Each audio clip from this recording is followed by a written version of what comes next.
At the lavish, light-drenched party celebrating the day she achieved her first success, he raised his glass in the crowd, his cold eyes sweeping across her, and said, "Clara, the most expensive mistake of my youth."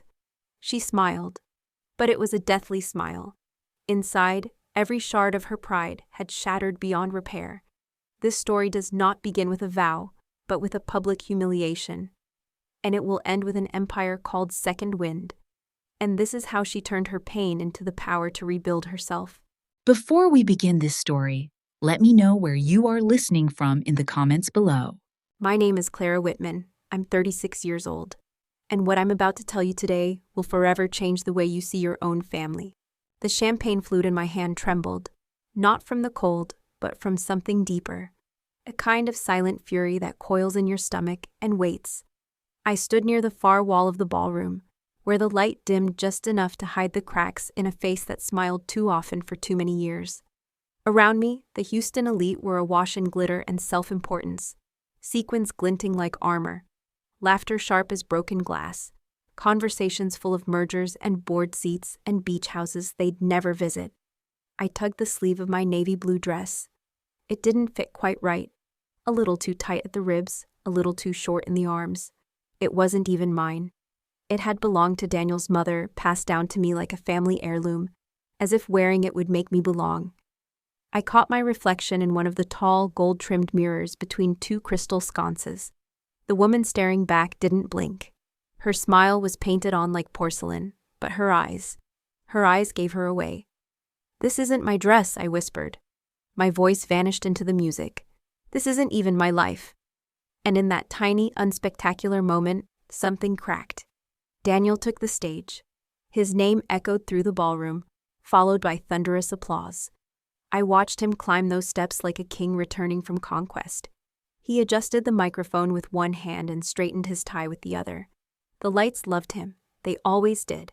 He was charming, quick with a joke, and just humble enough to make his arrogance feel like charisma. 10 years of building his firm, 10 years of cocktail parties and speeches and strategic philanthropy. And to my wife, Clara, he said, eyes scanning the crowd until they landed on me, "My youthful mistake. But what a ride, right?" A beat, then laughter, full-throated, unapologetic. Some looked my way to see how I'd take it. Others didn't bother. I smiled. Of course I smiled, because that's what a mistake does. It stays gracious. It nods and claps and disappears into the wallpaper. But my hand was still on the flute. The stem pressed into my palm like a blade. My knuckles turned white, blood retreating from my fingers. "You just called me a mistake. In front of everyone. On your biggest night. You wanted them to laugh with you, to laugh at me." I lifted the glass and toasted him across the room. A perfect performance, but the storm had already begun. Tonight I will correct this mistake once and for all. The house was dark when we got home. Daniel stumbled up the stairs, still buzzing from praise and champagne, muttering something about new investors. I didn't reply. I watched him drop onto the bed fully clothed. His shoes thudded to the floor one after another. I closed the door gently behind me. In the kitchen, I lit one small lamp above the sink. The light was warm, yellow, and kind. I wrapped both hands around a mug as the water boiled for tea. Peppermint. Always. Peppermint when I needed clarity. The silence in the house felt different tonight. Not empty, just waiting. The laptop on the counter stared back at me like an open dare. My heart pounded in my chest as I sat down. My fingers hovered over the keys. The cursor blinked like a pulse. Step 1. Control what's mine. Daniel never cared much about the accounts. In his mind, giving me access was generous. But power isn't access. It's knowing when to act. And tonight, I did. One by one, I began transferring money. Nothing too large, just small, quiet drips into a separate account. An account he didn't know existed, under a name he'd forgotten I once used. My hands shook, but I kept going. Legally, it's ours. Morally, it's mine. Those words became my armor. After, I walked barefoot to the bedroom closet. The carpet was cold, plush under my toes. I pulled back a piece of molding and lifted the wood panel. The safe blinked at me with its little red light. Daniel had set the code to our wedding date. He thought it was romantic. I thought it was lazy. Still, I entered it. Click. The door swung open with a soft hiss. Inside, a velvet box of cufflinks he never wore, 2 expensive watches, a bottle of cologne still in its packaging, and a thick manila folder, real estate documents. My inheritance had funded those purchases, my father's money, my future. He'd said he was taking care of things for both of us. I ran my fingers over the folder, then pulled it out. As I did, something fell to the floor, a folded piece of thick, creamy paper. Curious, I opened it. It was a letter, handwritten, no envelope. The kind of letter you write late at night when you're not sure you want it found, but you write it anyway because guilt doesn't let you sleep. Last night shouldn't have happened, but I can't stop thinking about it. Signed, Amanda. My breath caught, not in panic, not in pain, but in clarity. A cold calm flooded my veins. I took a photo, then another, then a third. Proof, not just of the affair, but of who he really was.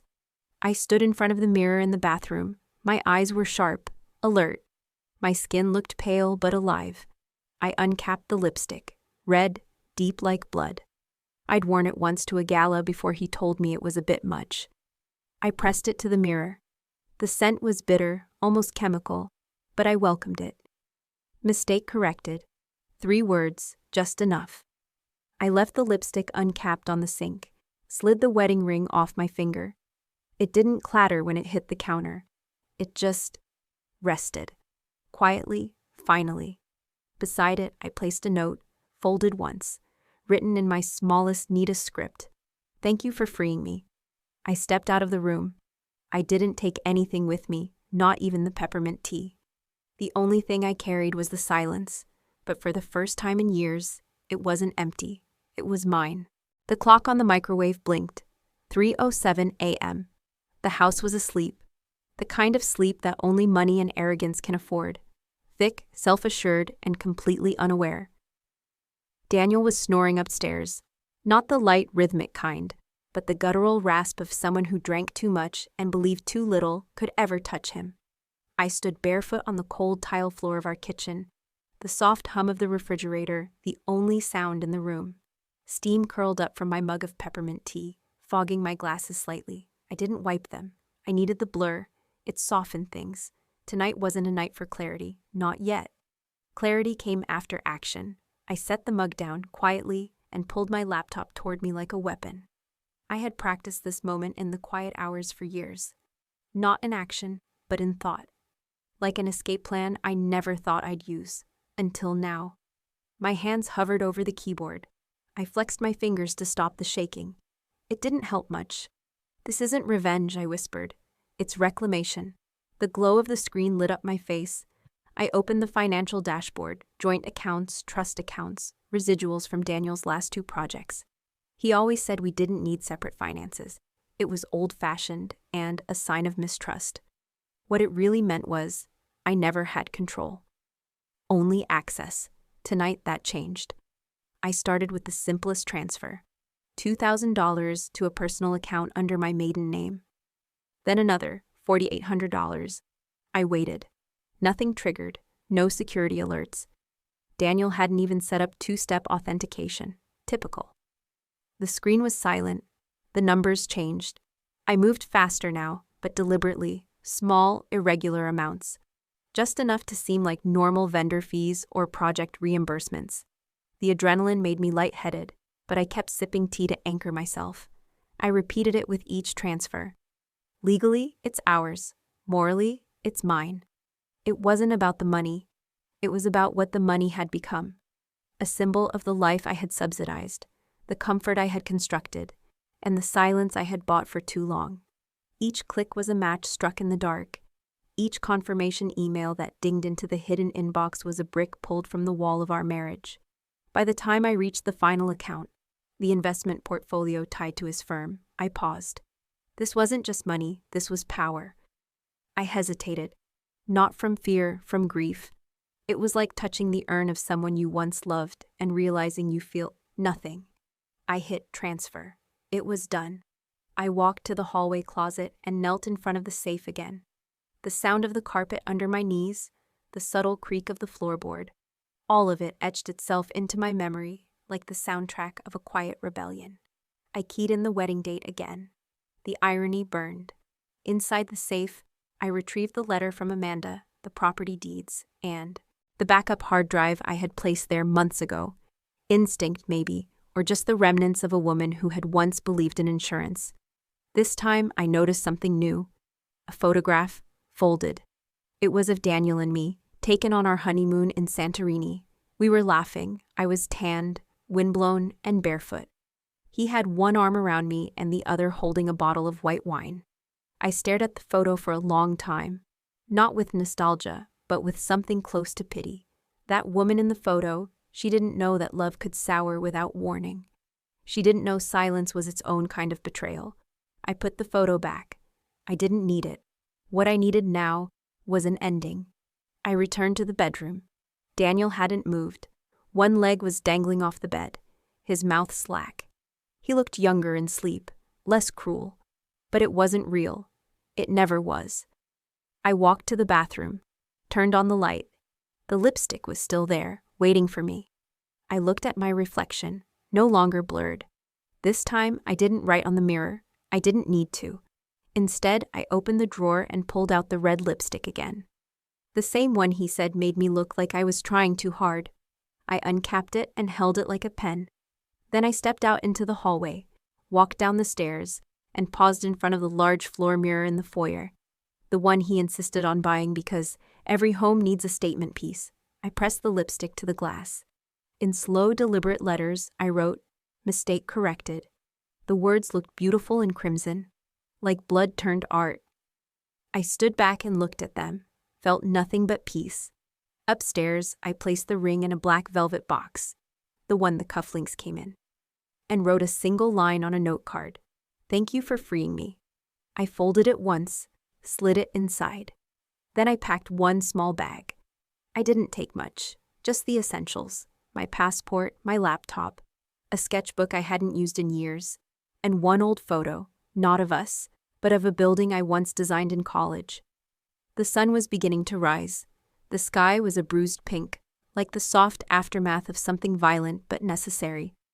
I zipped the bag and slung it over my shoulder, paused, looked around. This house, the one I had helped design, decorate, breathe life into, now felt like a stranger's home. And I wasn't sad. I was ready. The taxi pulled away from the house with a soft crunch of gravel. I didn't look back. Not because I didn't want to, but because I had already rehearsed that moment too many times in my head. If you rehearse something enough, it loses meaning. My bag sat beside me on the back seat. One strap twisted like a broken limb. The driver didn't speak. Just the occasional glance in the rearview mirror.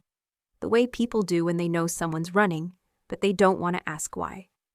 I gave him an address that would mean nothing to Daniel. A hotel near the airport, not too nice, not too sketchy. Just anonymous enough to hold a secret for one night.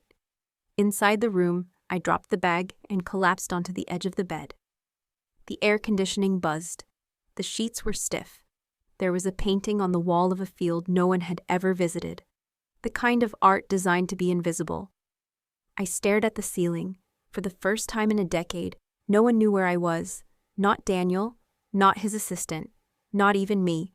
There was a strange kind of power in that, in becoming untraceable. At 6:17 a.m., I returned to the house, not out of doubt, out of necessity. There were things I hadn't taken, not clothes or jewelry, but truths.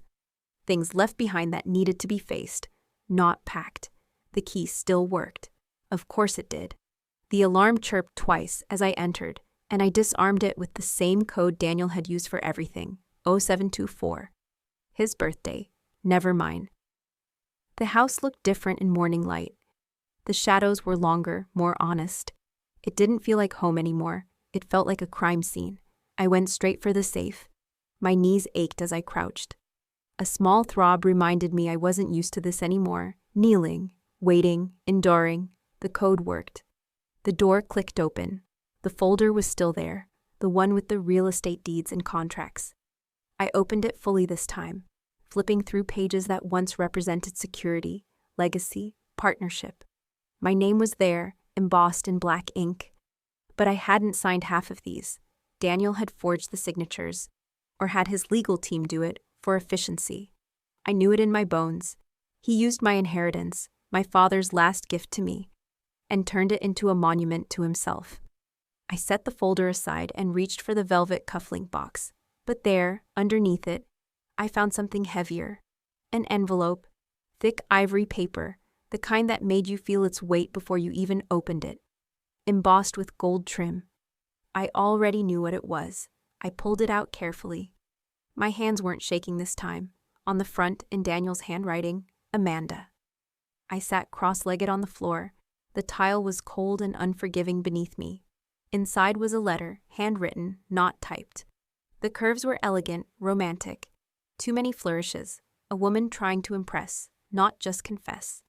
Last night shouldn't have happened, but I can't stop thinking about it. You looked at me like I was the only thing that made sense. I know this is messy. I know it's not right. But I don't feel guilty. I just feel alive. That word again. Alive. Why is it always that word? As if cheating is some act of resuscitation. As if women like me are coffins men are trying to claw out of. I folded the letter slowly, like a surgeon closing a wound. I took 3 photos of it. Different angles. Documented not for revenge, but for memory. I slid it back where I found it, untouched. Let him wonder if I saw it. Let it sit there like a landmine. I stood and moved through the house like a ghost. The kitchen, where I learned how to temper his moods with food. Where I memorized how he liked his eggs, his toast, his apologies. The living room, with its perfect pillows and curated bookshelf filled with novels he'd never read. The bathroom, where I once sat for 2 hours, waiting for a pregnancy test to change. It didn't. Daniel never noticed I'd stopped smiling for 2 weeks. He assumed it was hormones or boredom. He never asked. In the bedroom, I walked over to the bed. The indentation from where he'd slept was still visible. His side of the mattress was sunken. It looked like a crater, like something heavy had died there. I opened the drawer of the nightstand and pulled out an old leather-bound notebook. Dust clung to it. I hadn't opened it in years. Inside, sketches, floor plans, cafe interiors, studio spaces with warm wood and wide windows. Dreams, my dreams. Back when architecture was still mine, before Daniel said it wasn't practical, that we can't both chase ideas. I tucked that version of myself into this drawer like a broken toy, but she was still here. The lines were confident. The rooms filled with light. One page showed a place with plants hanging from the ceiling and people sketching by the window. I traced my fingers along the drawing. She's not gone, I thought. She's just been waiting. On my way out, I passed the foyer mirror. The red lipstick had begun to smudge. Mistake corrected now looked more like a warning than a declaration. I didn't fix it. I liked the way it blurred. I walked to the entryway table and placed the cufflinks in the center, neatly, deliberately. I placed Amanda's letter on top of them. And then I wrote one final note on a blank envelope. No greeting, no signature. I didn't leave because of her. I left because of you. I didn't slam the door when I left. I didn't need to. The silence behind me was louder than any goodbye. It was still early morning when I stepped off the curb and felt the first sunlight hit my skin. Not warm, just honest. That kind of dawn that doesn't ask how you slept or where you've been. It simply arrives. The bag on my shoulder was light, but everything inside it mattered. I didn't have a plan, just an ending. And sometimes that's the best beginning. I walked 2 blocks to a rental car agency. The man behind the desk had a comb-over and a styrofoam cup of coffee that smelled like regret and powdered creamer. "Where you headed?" he asked, typing without looking. "West," I said, handing him my ID. He raised an eyebrow but didn't say anything more. That's the beautiful thing about strangers. They don't know the version of you you're leaving behind. He slid the keys across the counter. A dark blue sedan. Nothing fancy. Perfect. The interior smelled like plastic and lemon-scented lies. Exactly what I needed. I drove for hours, watching the highway stretch out like a timeline of choices I could finally rewrite. No music, no podcasts. Just the sound of rubber gripping asphalt and the steady, rhythmic whisper of wind pushing past. The more distance I put between me and Houston, the more I started to breathe without realizing it. Like I had been holding it in for a decade. I passed towns with names I didn't recognize, diners I'd never eat at, and gas stations that seemed to lean into the wind. At one point, somewhere near Las Cruces, the sky cracked wide open. Desert on both sides, sun bleeding into the dust. I pulled over at a rest stop. Not for gas, for breath. Inside the restroom, the mirror was cracked and yellowed. The kind of glass that distorts your face just enough to make you look like a stranger. But when I looked into it, I saw her, the woman I had tried to silence for years. I reached into my bag and pulled out the red lipstick, the same one I had used to write on our mirror the night I left. Daniel once said it made me look too aggressive, that I was trying too hard. But I had learned something in that silence. Trying is not weakness. Trying is courage with a pulse. There was no one else in the bathroom, just the echoes of leaky pipes and the sharp scent of old bleach. I stepped up to the mirror and wrote, slow and steady. Mistake corrected. The lipstick glided easily, bold against the dirt-streaked surface. The smell filled the air, fake cherry and faint defiance. I stood back and looked at my reflection. Not a woman falling apart, a woman mid-rebuild. And I smiled. Not for anyone, not for show. For me. Back in the car, I sat in stillness, engine off, door cracked just enough to let in dry desert air. I whispered, "You're doing it." Not for reassurance, for recognition. Every mile was shedding something.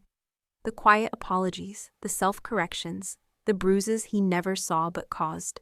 I remembered sitting on the porch of our first house, the one with peeling paint and the mortgage we could barely afford, holding the acceptance letter to an architecture fellowship in Vermont.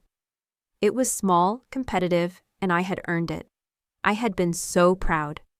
Daniel read the letter and said, "Well, that's cute, but what would we even do with you gone for 6 months?" Then he kissed my forehead and tossed the letter on the table like it was a flyer for a pizza place. I never mentioned it again. And somehow, years later, I was still sitting on that porch in my mind, still waiting for permission that would never come. Until now. I stopped at a gas station just before the New Mexico line, the kind of place with dusty candy bars, a flickering open sign, and a teenage girl behind the counter scrolling through her phone like nothing outside mattered. While the tank filled, I bought water, a granola bar, and a plain black notebook. Back in the car, I opened it and wrote, "Day 1, I left him. Not because he broke me, but because I was finally ready to build myself." The letters wobbled a little. Not from doubt, from relief.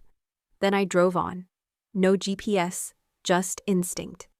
That night, I pulled into a roadside inn just outside Santa Fe. It had wind chimes on the porch, and the kind of porch light that flickered like it was remembering something. Inside, the desk clerk was a woman in her 60s. Her name tag read Inez, and she had the kind of voice that made you feel like you weren't in trouble anymore. She handed me a key with a green plastic tag and said nothing until I turned to go. "You look like someone who finally left the fire," she said. I stopped. "I did," she nodded. "Good. Fire's not meant to be furniture." Room 3 was small, clean, quiet. A single bed, a chipped desk, a lamp that leaned slightly to the left.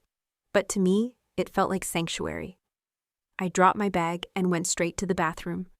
The mirror above the sink had a long crack, like a lightning bolt frozen in glass. I looked at myself. Hair tangled, eyes tired. But underneath the exhaustion was something fierce.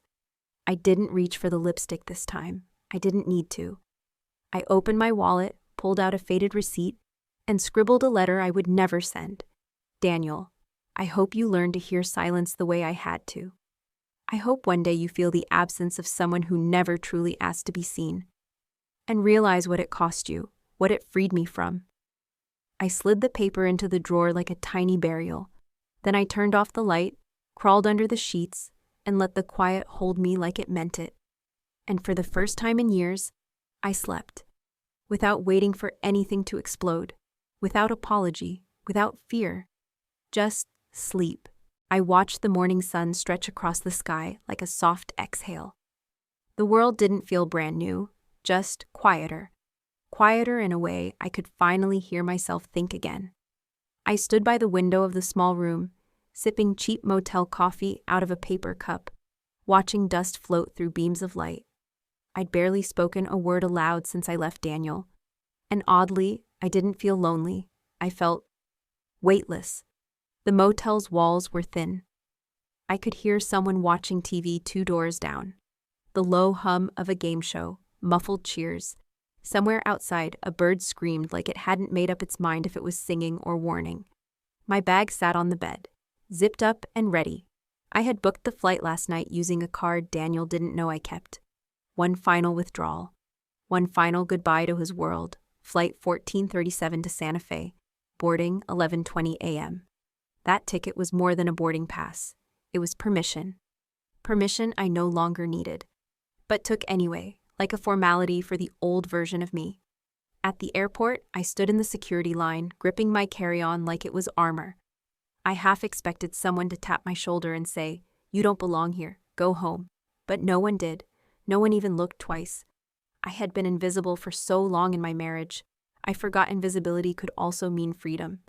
A TSA agent glanced at my ID, then at my face. He nodded and waved me through. That simple act, a nod, permission to pass, nearly undid me. I found my gate and sat by the window, watching planes taxi across the tarmac. The glass was warm from the sun. I pressed my fingers to it. For a long time, I just watched. People moving, planes lifting, luggage carting around with purpose, everyone going somewhere, everyone believing they had time. And for once, I wasn't bitter, just aware. I pulled out a small sketch pad from my bag, one I hadn't opened since architecture school. The cover was worn, edges curled. Inside were half-finished ideas. Coffee shops, small homes with big windows, staircases that spiraled like questions. On one page, I found a sketch I didn't remember drawing. A narrow building with plants hanging from balconies. A note scrawled in the corner. A place where people come to breathe. I traced the pencil lines with my finger. I used to dream in blueprints. Daniel once told me dreaming like that was impractical. He said, "It's cute, but it won't pay the mortgage." So I traded sketches for spreadsheets. But this morning, I flipped to a blank page and began again. A window. A roofline. A door that opened outward. Each stroke felt like defiance in disguise. Boarding was announced. I stood, slipped the sketch pad back into my bag, and walked down the jetway without looking back. I took my seat by the window, 14A, middle-aged couple to my right. No conversation, just nods. The engine hummed beneath us like a heart about to restart. As the plane began to taxi, I pressed my head against the window and whispered, "This time, I'm flying for me." Takeoff was less dramatic than I expected. No cinematic rumble, no moment of epiphany, just a slow rise. The city shrank beneath us, a grid of memories I no longer belonged to. I watched it disappear like a postcard curling in flame. It didn't hurt, it didn't even sting. It felt deserved. An hour in, the flight attendant passed me a cup of black coffee. I sipped it slowly, feeling the burn at the back of my throat. Bitter, awake. In the seat pocket in front of me, someone had left a wrinkled travel magazine. On the back cover, an ad for a resort with the slogan, "Come find yourself." I almost laughed. But then again, maybe I already was. Landing in Santa Fe felt like touching ground not just in geography, but in identity. The sky was impossibly wide, not crowded by skyscrapers or people trying to outrun each other. I stepped out of the airport and let the desert air wrap around me. It smelled like dust and sage and second chances. I rented a car, a small one, reliable, plain. I didn't need more. Driving through the city, I passed adobe buildings, galleries with sun-bleached doors, and cafes with names like Roots and Second Bloom. Everything here felt hand-built, intentionally imperfect, like healing. I checked into a short-term rental on the edge of town. A small casita tucked between two cottonwood trees. The walls were painted a soft yellow. There were cracks in the tile and mismatched chairs. I loved it instantly. The landlady, a warm woman named Marisol, handed me the keys and a tiny potted cactus. It's stubborn, she said, but it thrives. I cradled it like a newborn. Thank you, I said. She looked at me for a long moment, then added, So will you. That night, I stood on the porch with bare feet and a mug of peppermint tea. The stars above New Mexico aren't the same stars you see in a city. These ones feel closer, less like decoration, more like memory. I held the mug close, feeling its heat seep into my skin. And for the first time, I didn't wonder what Daniel was doing. I didn't imagine him reading my letter or staring at the empty closet or cursing my name. I just stood there, alone, whole, unfinished, and let the quiet stay. This wasn't the end of something. It was the beginning of someone. The first morning in the little casita, I woke to the sound of birds I couldn't name and sunlight I didn't deserve, not yet. The sheets smelled like lavender and something older, like cedar or stories. A breeze drifted in from the window, dry and quiet, the kind that didn't demand anything from you except that you notice it. I sat on the edge of the bed for a long time, barefoot, staring at the terracotta tiles. My body was still holding tension, like it didn't believe we were safe yet. But we were. There were no expectations here, no calendar reminders, no carefully scheduled silences, just me and the empty air. The casita sat behind Marisol's house, a single-story adobe with chipped blue paint and walls thick enough to carry secrets without cracking. Marisol reminded me of a woman you'd read about in a story, ageless but weathered, soft-spoken but not fragile. She knocked on my door the second morning. When I opened it, she stood there holding a cactus in a small clay pot. It's a mammillaria, she said. Stubborn little thing. It blooms once a year, only if it trusts you. I took the cactus like it was a test. You think I'll bloom too? She grinned. You already are, Carita. You just haven't noticed yet. I filled my days with walking, not errands, not destinations, just walking. The hills around Santa Fe weren't shaped for efficiency. They were shaped for pause. I took trails that wound between pinon trees and dry creeks, letting the wind carry my thoughts until they felt lighter. Sometimes I picked up rocks, smooth ones, warm from the sun, and lined them on the windowsill of my casita. They reminded me of pieces of myself I was collecting again. It was on my third week that I found the coffee shop. Tucked between a consignment store and a yoga studio, it looked like it had been forgotten by time. The sign outside said open, but the vibe said otherwise. Inside, the air smelled of cinnamon, dust, and potential. The counter was crooked. The chairs didn't match. The walls had stories etched into the paint. I loved it instantly. Estella, the owner, was somewhere between 60 and ageless. Her silver hair was tied in a long braid, and her jewelry clinked when she moved. She handed me a chipped mug without asking what I wanted. This place needs a little help, she said, and so do you. I blinked. Is it that obvious? She smiled gently, only to women who've already survived themselves. That night, I opened the sketchbook I hadn't dared to touch in years. The pages still smelled like graphite and hope. At first, I just drew lines. Safe, predictable. Then corners, then light, then arches that looked like possibility. Within an hour, I had a layout for the cafe. Not what it was, what it could be. I brought the sketches to Estella the next morning. She looked at them, then looked at me. You didn't just see the flaws, she said. You saw the bones. She dropped a brass key into my palm. You've got 6 weeks. Don't just fix it. Free it. And so I began. I sanded, painted, scrubbed. The walls were stubborn, but so was I. I pulled up old carpet and found wood that had forgotten it was beautiful. I peeled off layers of paint and memories. Every blister on my hand felt like proof that I still existed. Some nights I cried. Not from sadness, from recognition. I was doing this. Not to prove anything, but to remember everything. Marisol came often, always unannounced, always holding something. Tamales, a bottle of liniment, or advice. This wall needs more yellow, she'd say, and you need more rest. She watched me work like someone watching a fire restart. Patient, certain. One day, while I was arranging new shelves, she touched my shoulder. You're not just rebuilding a shop, she said. You're reclaiming space. By week 4, the smell of sawdust had replaced the memory of Daniel's cologne. The ping of email notifications had been replaced by the scratch of my pencil and the thump of a hammer. Every decision was mine: where to place the stools, what color to paint the door. I didn't ask for permission. I didn't wait for approval. Each day, I left the cafe with hands dirty and heart clear. One afternoon, I stood behind the new counter, sunlight flooding the room, bouncing off fresh tile, and realized something so quietly it nearly broke me. I didn't miss him. Not the house, not the comfort, not the idea of being kept. What I missed was myself, and she was here now. Sweaty, determined, a little reckless, fully alive. A week before opening day, I painted the front sign, Second Wind. Marisol walked up carrying the cactus she gave me. It had grown taller, straighter. There was a tiny bud, pink and defiant. "You kept it alive," she said. I smiled. "So did you." She reached over and pressed her hand against my chest, right above my heart. "So did you." That night, I lit a candle in the corner of the cafe. No one was there, just me, the new paint, the sound of possibility settling into the walls. I stood barefoot on the freshly cleaned floor, ran my hand along the counter, and whispered, not as a statement, but a prayer. "Welcome back."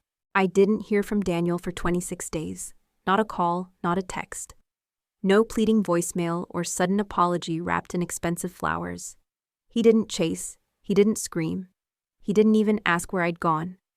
At first, the silence felt like abandonment all over again, but then I realized it was pride. His, not mine. And pride never knocks. It waits behind closed doors, convinced someone else will cave first. But I was done caving. The morning of the cafe's soft opening, I found an email.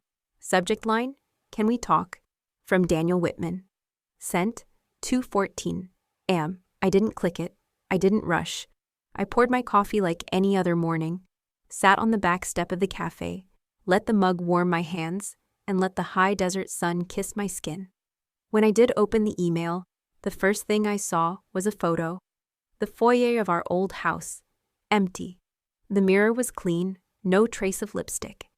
The hardwood floors polished, but still carrying that faint drag mark where my suitcase had rolled away.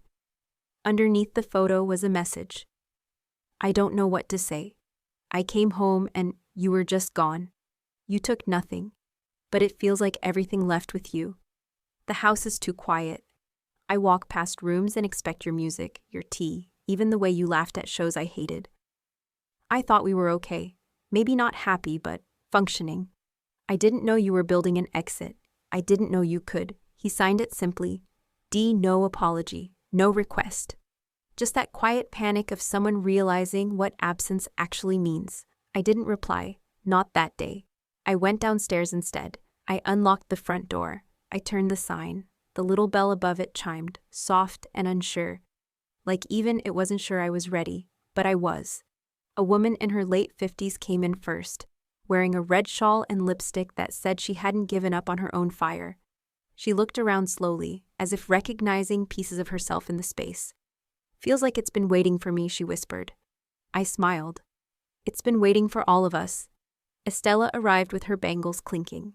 Marisol followed with a tray of pastelitos, and a story I didn't ask for but loved hearing anyway. Music played, some old Spanish guitar that wove through the air like memory. And when the espresso machine hissed, I didn't hear it as noise, I heard it as breath. The cafe was breathing. So was I. It didn't feel like revenge, it felt like resurrection.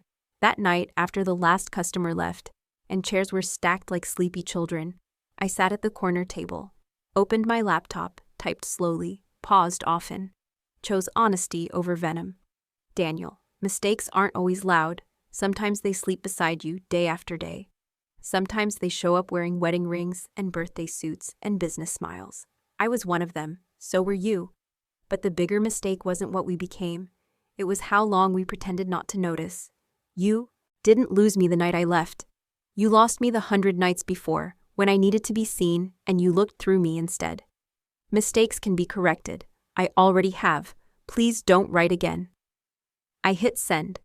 Then I closed the laptop, took the trash out, washed my hands, lit a candle in the corner. Simple, sacred. A week later, a voicemail. Daniel's voice, hoarse, slower than I remembered. I talked to your mother. She said you remembered your worth. I thought you stayed because we were fine. Now I think, maybe you stayed because you didn't believe you could leave. And that's on me. I made you small. I didn't know it until the room felt empty. You're not the mistake, Clara. I was. I hope you're somewhere good. I hope you're you again. I didn't save it, but I heard it. All of it. And then I let it go. That night, I scrubbed the cafe floor harder than usual. Something about the silence afterward made me cry. Not because I missed him, but because I didn't. I thought grief would come for me eventually. It never did. Not really. It sent postcards. Memories, echoes, familiar flavors. But it never returned to claim me. A woman came in the next morning, early 40s, sketchbook under her arm. Nervous, hopeful. "Do you have a place with sunlight?" she asked. I walked her to the front window, the table with the cactus. She ran her hand across its edge like it might bite her. She smiled. "You're the owner," I nodded. "It smells like a freedom in here," she said. I nearly laughed. That's just cinnamon and second chances. Marisol came by with a bundle of sage and 3 unsolicited opinions. "This wall still needs color," she said. I pointed at it. "It's clay red," she smirked. "So are old wounds. Paint it anyway." As she moved through the room, wafting smoke into corners, she said something that stuck. "Sage doesn't erase. It reveals what you've hidden. That's why some people are afraid of it." Later that night, I looked at the cactus, the same one she gave me that first week. It had grown, thicker, taller. A bloom curled at its side like a tiny secret waiting for the right time. I repotted it, gave it more space.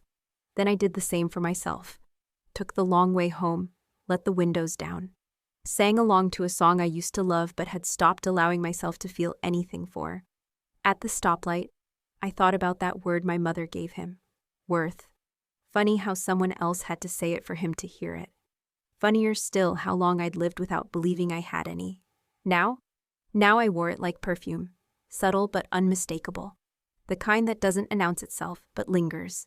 I didn't expect to become anyone's example. I came to Santa Fe to disappear quietly, to repair the bones of my own life in silence. But healing has a way of echoing, and echoes attract the wounded.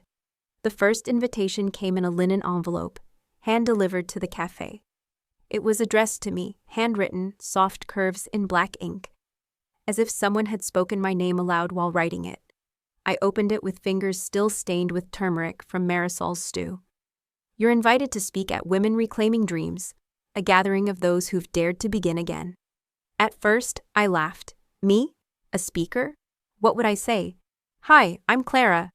I stole back my life and painted it desert rose.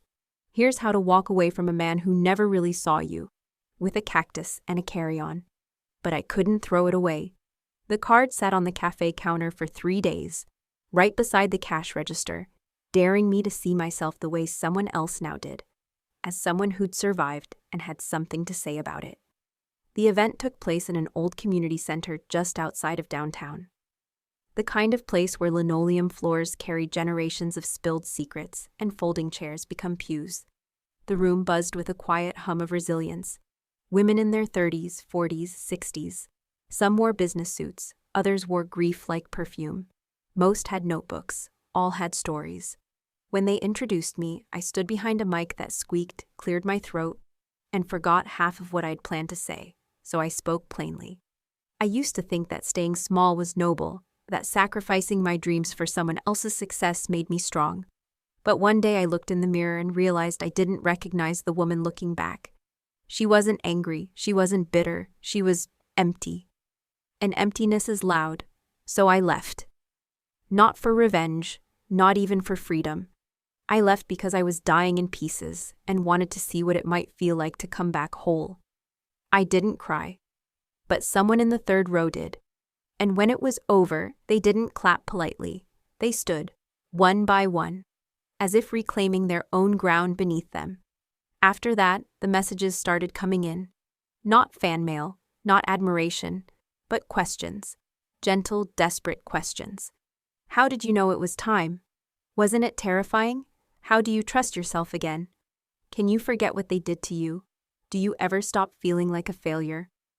I didn't have clean answers, But I wrote back anyway, always. Because when you've found your way out of the dark, you owe it to others to leave the lantern on. At the cafe, things changed subtly. Women began showing up not just for coffee, but for something unnamed. They lingered longer, sat in corners with sketchbooks, notebooks, dreams still in recovery. One woman started coming in every Wednesday with paint under her nails. Another wore the same navy cardigan each visit, never ordering anything but always writing furiously in a yellow legal pad. We didn't ask each other to explain. We just showed up. That was enough. I created a bulletin board in the back labeled, "Things We're Building." It filled up quickly, sticky notes in all colors and all handwritings, a jewelry business from my kitchen table, a podcast about women who left corporate at 50, my own self-worth, finally, a life where I don't ask permission to rest. Every note felt like a heartbeat, every thumbtack, a declaration. By month 3, the back room of the cafe had become something else entirely. A workshop, a sanctuary, a confessional. We met twice a month. No agenda, no experts, just women and tea and possibility. Sometimes we spoke, sometimes we painted, sometimes we sat in silence, reclaiming our names. Estella called us las que regresen, the ones who return. One evening, I sat at my desk in the small studio behind the cafe, my sanctuary. The space had shifted since I moved in. The walls were no longer bare. They wore light like jewelry now. Bookshelves overflowed with architecture books, ceramic mugs, hand-drawn floor plans, and a small framed photo of me at 21, presenting my final design thesis. Before life politely asked me to set it all down, I had found her again, the girl in that photo, not by going back, but by going forward with a different kind of bravery. Tom stopped by that night. He brought me a box of reclaimed wood and a crooked smile. We weren't anything official. Not yet, but we were something real. He didn't ask why I kept the cactus in the middle of the cafe. He just watered it when I forgot. As he helped me move a new table into the front window, he asked, "How's the speech thing going? You going full Oprah on me now?" I laughed. Hardly. More like a quiet proof that it's possible to start again without having all the answers. He nodded. You make space for people to become. That's rare. And that's when it hit me. I wasn't just rebuilding a life. I was building a world where others could see their own reflection and not flinch. That night, I stood alone in the cafe and turned off the lights one by one. As darkness settled, I saw our bulletin board glowing faintly in the moonlight. A wall of unfinished dreams, not dusty, not discarded, beckoning. Reclaiming doesn't mean replacing the past. It means choosing what to carry forward. And this time, I was choosing light. The studio didn't begin with a blueprint. It began with a conversation. Tom came in one Saturday with a plank of reclaimed pine and a half-eaten apple in his hand. He didn't look like a man with a grand plan, but there was something deliberate in the way he leaned against the cafe counter and waited until I had finished my sentence with Estella before speaking. "You still thinking about opening that design space?" he asked casually, as though we'd talked about it before. We hadn't. I blinked. Actually, how did you—" He tapped the notebook I always kept beside the espresso machine. "You sketch while the milk steams. Most people just scroll." I laughed, a little caught off guard. Fair point. He smiled, not flirtatiously, not coyly, just with quiet awareness. "I know a place." The building was nothing to look at first. An old mechanic's garage, windows smudged, walls bleached by desert sun, and a for lease sign half hanging like a broken promise. But the bones. Oh, the bones were honest. Exposed rafters, concrete floors begging for warmth. A skylight that leaked sunlight onto a wall like a hopeful accident. I walked through the dust and silence, already placing shelves in my mind. I could almost hear the hum of conversation, the scratch of charcoal on paper, the smell of sawdust and coffee. I turned to Tom. "Do you see it?" He didn't nod. Instead, he asked, "Would you like to build something together?" He didn't mean romance. He didn't mean escape. He meant creation, the pure, terrifying act of making something real, something shared. And for the first time, I didn't hesitate. We called it Second Wind Studios, not because we were winded, but because we weren't done. The sign out front was hand-painted. Soft lettering, a bird in mid-flight. Designed by me, carved by Tom. We hung it together on a Tuesday morning, both of us balancing on old milk crates, pretending we had some idea what we were doing. Inside, we didn't rush. Each shelf was debated. Each piece of furniture was salvaged, sanded, and spoken over like prayer. We painted walls with our bare hands at one point, mixing color until we landed on something we called renewed dusk. We argued once about lighting. I wanted warm and intimate. He wanted overhead and practical. We compromised, pendant lamps with dimmers. It wasn't about being right. It was about learning each other's rhythm and respecting the silence between the beats. Tom worked mostly with wood. He had a way of listening to it, like it spoke in groans and grains. He didn't just build furniture, he coaxed it into being. I watched him shape a bench once, running his hand along its edge, pausing every so often to adjust, recalibrate, not to fix a mistake, but to honor the process. It reminded me of how I had been rebuilding myself. Not perfect, not polished, just real. One afternoon, as we reorganized the corner shelf, he picked up a framed photo I'd brought in, me, at 22, standing in front of a building I'd designed in college. "You made this?" he asked. "I dreamed it," I replied. But then life asked me to fold it up and put it away. He studied it a moment longer. Unfold it. We began hosting workshops. Not just design, but restoration, storytelling, photography, sustainable living. The space filled with women and some men who weren't looking for inspiration as much as they were looking for breath, for a place to exhale and begin again. Some were retired, some were between jobs. Some had just walked away from decades of marriage and didn't know where to begin. Here, they didn't have to begin anywhere in particular. They just had to be. Marisol brought over a plant the first day we opened. A pothos, trailing and stubborn. She handed it to me with a wink. "It thrives on neglect, but sings when loved. Like us." We put it on the windowsill. It grew quickly. One evening, I stayed late at the studio alone. The soft hum of evening traffic drifted in through cracked windows. I turned off the overhead lights and let the dusk settle in. That quiet hour when the space seemed to breathe on its own. I stood in the middle of the room, barefoot, arms crossed, heart oddly full. Tom walked in with a toolbox, stopped short when he saw me in the half-light. "You okay?" he asked.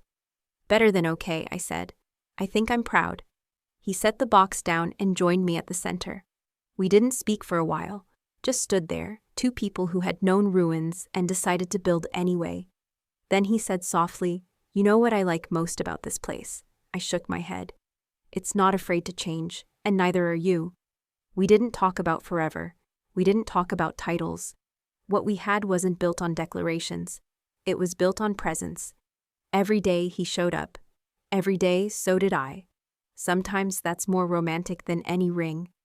One afternoon, he handed me a small wooden box, handcrafted, dovetailed, smooth. Inside was a key. He didn't say move in. He didn't say marry me. He said, use it when it feels right. That night, I placed it beside the cactus on my nightstand and smiled. I once believed that a masterpiece had to be grand. Towering architecture, applause, a name in lights. Now I know better. Masterpieces can be quiet. They can be made of reclaimed wood, second chances, early mornings, and someone asking your opinion on how to place a bookshelf. They can bloom slowly, and they don't need to be admired. They just need to be lived. 1 year, that's how long it had been since I walked out of that glittering, hollow ballroom in Houston. Since I slipped the ring from my finger and let silence speak louder than ceremony. 12 months, 52 weeks. Hundreds of mornings where I didn't wake with dread, wondering what version of myself I had to wear that day. Instead, I woke to birdsong, to the scent of fresh ground coffee, to the creak of old wood expanding in sun, to my life. Second Wind Studios didn't grow in square footage, it grew in weight, in soul, in story. We never hired PR, we never paid for ads. People arrived because someone whispered, "You'll be safe there." The studio breathed like a body, lived in, imperfect, alive. Walls held laughter. Rugs held tears. We kept the windows cracked, always, because healing needed air. Saturday mornings turned into sacred rituals. There'd be women hunched over broken ceramic pieces, crafting mosaics of things once discarded, teenagers sketching alongside retirees. One woman wrote poetry in the margins of her divorce settlement, then read it aloud, voice trembling but proud. We didn't judge, we didn't fix, we witnessed. And sometimes, witnessing was the most radical thing we could do. One night, we hosted an open studio event. No tickets, no program. Just open doors, warm lights, and a sign by the entrance that read, "Bring something unfinished." They came. With journals, with grief, with paint, with silence. Marisol brewed cinnamon tea. Lena set up a canvas where women wrote the one thing they thought they'd lost. I wandered between stations, brushing shoulders, exchanging nods, absorbing stories like light through stained glass. Near midnight, I found myself standing next to an elderly woman, white curls tucked into a velvet beret. She held a yellowing architectural blueprint, the dream home she once designed and never built. "I never had the land," she said, "but I kept the dream." I smiled, touched her hand gently. Maybe the land was never the point. After everyone left, I sat alone in the main room. It was quiet, not empty. I traced my fingers across the lip of a wooden bench Tom had built, still slightly uneven from the day my hand slipped while measuring. There was a time I would have sanded it down, obsessed over perfection. Now, I loved the flaw. It reminded me that balance wasn't always symmetry. Sometimes it was honesty. In the back corner, where the light was softest, stood my cactus, once a gift, now a monument. It had bloomed again, not just flowers, but wide, unapologetic ones. Yellow and pink, bold as sunrise. Next to it sat a slip of paper. "Thank you for showing me that broken isn't the end. It's just another material." I didn't know who wrote it. I didn't need to. That same night, unable to sleep, I walked back to the studio just before dawn. The sky was a pale bruise, stars dissolving. I leaned against the doorframe, barefoot on the stone step, holding a mug of black coffee in memory. And I remembered, vividly, the night months ago when I nearly gave up. Alone in that tiny cabin. Thunder outside. No heat, no money, no plan. I had screamed into a pillow, shattered a cup, laid curled on the floor. But I didn't call Daniel, didn't text my mother, didn't run. I waited. And when the morning light finally seeped in, I stood up, swept the shards, made tea, drafted a sketch for the counter we now use to serve cookies and contracts and confessions. I didn't rebuild overnight, but that morning I chose not to disappear. And I've made that choice every day since. Around 5 a.m., a shadow moved across the gravel. I looked up, an owl, low and silent, flying across the breaking sky. Wide wings, stillness and motion. I remembered something Marisol once said. Owls see through darkness. That's what makes them sacred. So I watched it glide, not away, but through. And I smiled, not because it was beautiful, but because it mirrored what I had become. Not fearless, but clear-eyed in the dark. By sunrise, I unlocked the door. The studio smelled of old wood, lavender, lemon oil. I walked to the back wall, where a quote now hung inside a weathered frame. "We are not what we leave behind. We are what we decide to carry forward." I ran my hand along the shelf beneath it, my altar of proof. A cracked coffee mug, a paintbrush with dried green on its bristles, the lipstick I'd used on the mirror, mistake corrected, now sealed inside glass like a relic, and a photograph. Me, younger, designing buildings I was never allowed to build, until now. We installed the new studio sign that week. A bird, mid-flight, carved into sanded pine, wings lifted against invisible wind. Not polished, not painted. Real. When we bolted it in place, the sunlight hit just right, casting a shadow across the doorway. It looked like the bird was taking off, and maybe I was too. Clara didn't find a new marriage. She found a new life, one she designed, one she built, one where she was both the blueprint and the builder. And that was her greatest masterpiece. There are revenges that require no knives, no screams. All it takes is for you to quietly walk away and rebuild your life in a way that the one who hurt you no longer has the right to touch it. Clara didn't smash anything. She simply chose to stand up and build something stronger. If you have ever been Clara, or are Clara now, I hope this story has given you a small map. Leave a comment, not to talk about the betrayer, but to tell about the moment you began to find yourself again. Because sometimes your story can be the headlight for someone still lost in the dark.